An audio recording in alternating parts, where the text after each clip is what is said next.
പ്രതിവർഷം ദശലക്ഷത്തിലധികം സഞ്ചാരികൾ എത്തുന്ന ഒരു രാജ്യം. ചൈനയ്ക്കും നമ്മുടെ ഇന്ത്യക്കുമിടയിൽ സ്ഥിതി ചെയ്യുന്ന മനോഹരമായ നേപ്പാൾ.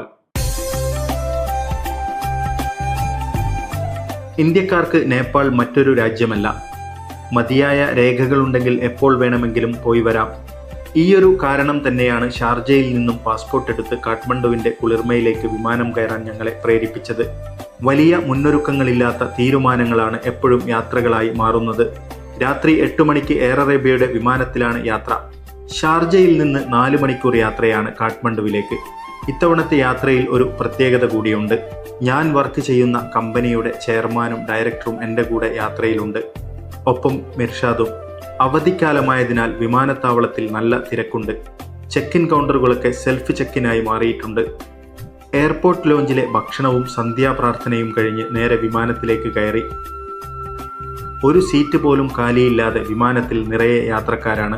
യാത്രക്കാരോട് എപ്പോഴും മികച്ച കൂറ് പുലർത്തുന്ന വിമാനമാണ് എയർ അറേബ്യ. അവരുടെ കൃത്യനിഷ്ഠ പ്രത്യേകം എടുത്തു പറയേണ്ടതാണ്. പാകിസ്ഥാന് മുകളിലൂടെ നമ്മുടെ രാജ്യവും താണ്ടി 3.5 മണിക്കൂറിന് ശേഷം വിമാനം കാഠ്മണ്ഡുവിൽ ലാൻഡ് ചെയ്യാനുള്ള ഒരുക്കത്തിലാണെന്ന അറിയിപ്പ് വന്നു. 4 മണിക്കൂർ 5.5 മണിക്കൂറിലേക്ക് നീണ്ടു. വിമാനം പലകുറി നിലം തൊടാനുള്ള ശ്രമങ്ങൾ നടത്തിയെങ്കിലും പരാജയപ്പെട്ടു. നിമിഷങ്ങൾ കൊണ്ട് മാറിമറിയുന്ന കാലാവസ്ഥയാണ് നേപ്പാളിൻ്റേത്. ഔട്ട് ഓഫ് ഫ്യൂവലിലാണ് വിമാനം പറക്കുന്നതെന്ന അറിയിപ്പിന് പിന്നാലെ വിമാനം ഇന്ത്യയിലെ വാരണാസിയിൽ ലാൻഡ് ചെയ്യിക്കുകയാണെന്ന് പൈലറ്റ് അനൗൺസ് ചെയ്തു. സുരക്ഷിതമായി വാരണാസിയിൽ ഇറങ്ങിയ വിമാനത്തിൽ ഇന്ധനവും നിറച്ച് കാലാവസ്ഥ മെച്ചപ്പെട്ടതോടെ വീണ്ടും കാഠ്മണ്ഡുവിലേക്ക് യാത്രയായി. യാത്രക്കൊടുവിൽ ചുട്ടുപൊള്ളുന്ന മരുഭൂമിയിലെ കാലാവസ്ഥയിൽ നിന്ന് ഞങ്ങൾ പറന്നിറങ്ങിയത് മഴ തിമിർത്ത് പെയ്യുന്ന നേപ്പാളിൻ്റെ ഹൃദയഭൂമിയായ കാഠ്മണ്ഡുവിലാണ്. ഇന്ത്യക്കാർക്ക് നാട്ടിലേതിന് സമാനമായ നടപടിക്രമങ്ങൾ മാത്രം. എൻട്രി സ്റ്റാമ്പ് പതിപ്പിച്ച് പുറത്തിറങ്ങാം. എയർപോർട്ട് സംവിധാനങ്ങൾക്കൊക്കെ ഇന്ത്യൻ മയമുണ്ട്. മഴ പെയ്യുന്ന പുലരിയിൽ കുളിരണിഞ്ഞു നിൽക്കുന്ന കാഠ്മണ്ഡു. എത്ര ശ്രദ്ധ പുലർത്തിയാലും ചില പിഴവുകൾ യാത്രകളുടെ കൂടപ്പിറപ്പാണ്. വെറും 4 കിലോമീറ്റർ മാത്രം ദൂരമുള്ള ഹോട്ടലിലേക്ക് 500 രൂപ കൂലി പറഞ്ഞ് വണ്ടിയിൽ കയറിയപ്പോൾ ആൾക്ക് 500 ആണ് പറഞ്ഞതെന്ന് പറഞ്ഞ് ആദ്യത്തെ പെടുത്തൽ. ടാക്സി ഡ്രൈവർമാരുടെ ചൂഷണങ്ങളില്ലാത്തത് ഗൾഫ് രാജ്യങ്ങളിൽ മാത്രമാണ്. അവിടെ അതിന് കൃത്യമായ സംവിധാനങ്ങളുണ്ട്. ഹോട്ടൽ കൈലാസ് ബോട്ടിക്കാണ് ഞങ്ങൾ താമസത്തിനായി ബുക്ക് ചെയ്തത്. ഉപഭോക്താക്കളുടെ ഗൂഗിൾ അവലോകനങ്ങളൊക്കെ വിലയിരുത്തി ജലീൽക്കയായിരുന്നു ഈ ഹോട്ടൽ തിരഞ്ഞെടുത്തത്. 4 പേർക്കുള്ള താമസത്തിന് 200 ദിർഹംസ് അഥവാ 7000 നേപ്പാളി രൂപയാണ് ചാർജ്. ഏറ്റവും മികച്ച സൗകര്യങ്ങളും ഒപ്പം പ്രഭാത ഭക്ഷണവും ഉൾപ്പെടും. ചുരുങ്ങിയ ദിവസത്തേക്കുള്ള യാത്രയായതിനാൽ വിശ്രമത്തിനുള്ള സമയമുണ്ടായിരുന്നില്ല.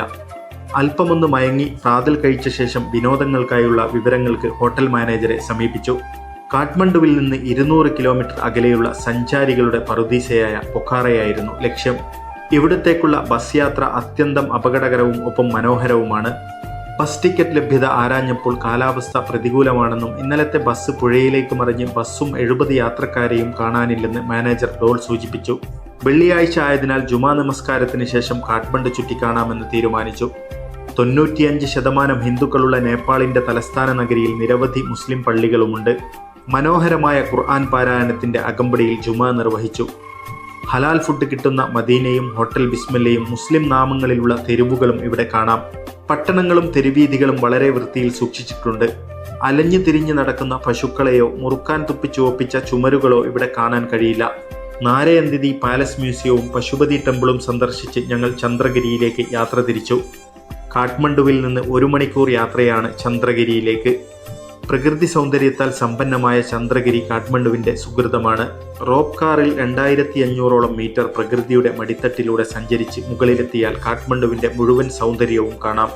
കുളിരേകി പെയ്തിറങ്ങിയ മഴയുടെയും കോടയുടെയും അകമ്പടിയോടെയാണ് ചന്ദ്രഗിരിയുടെ സൗന്ദര്യം ഞങ്ങൾ ആസ്വദിച്ചത്.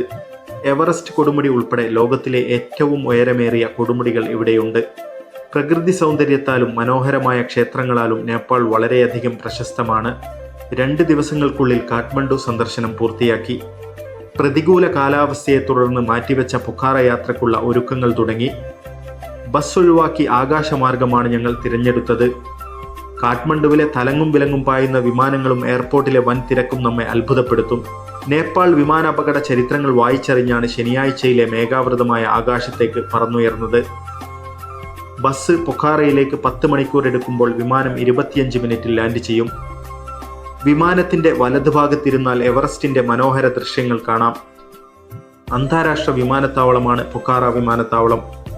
തടാകങ്ങൾ കൊണ്ടും മനോഹരമായ മലഞ്ചെരിവുകൾ കൊണ്ടും അനുഗ്രഹീതമായ പട്ടണം. നിലവിൽ നേപ്പാളിൽ ടൂറിസം സമയമല്ലെങ്കിലും വൈദേശികരായ നിരവധി സഞ്ചാരികളെ ഇവിടെ കാണാൻ കഴിയും. ഫെവ ലേക്കും സാരംഗോട്ടും ഡേവിസ് വാട്ടർഫാൾസുമൊക്കെയാണ് പ്രധാന കാഴ്ചകൾ. 14 ദിവസം മുതൽ 44 ദിവസം വരെയുള്ള ട്രെക്കിംഗ് പാക്കേജുകളും വിനോദങ്ങൾക്കായുള്ള അഡ്വഞ്ചർ ആക്ടിവിറ്റികളും ഇവിടെ ലഭ്യമാണ്. ഇന്ത്യൻ ഫുഡും ചൈനയോട് സാദൃശ്യമുള്ള ഭക്ഷണവും നേപ്പാളിൽ എല്ലായിടത്തും ലഭ്യമാണ്. നേപ്പാളികൾ വളരെയധികം ആതിഥ്യ മര്യാദയുള്ളവരാണ്.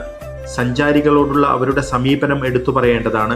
ഒരു ദിവസത്തെ പൊക്കാറ സന്ദർശനവും കഴിഞ്ഞ് നാളെ ഷാർജയിലേക്കുള്ള മടക്കയാത്രയാണ്. 4 ദിവസത്തെ മനോഹര കാഴ്ചകൾ സമ്മാനിച്ച നേപ്പാളിന് വിട.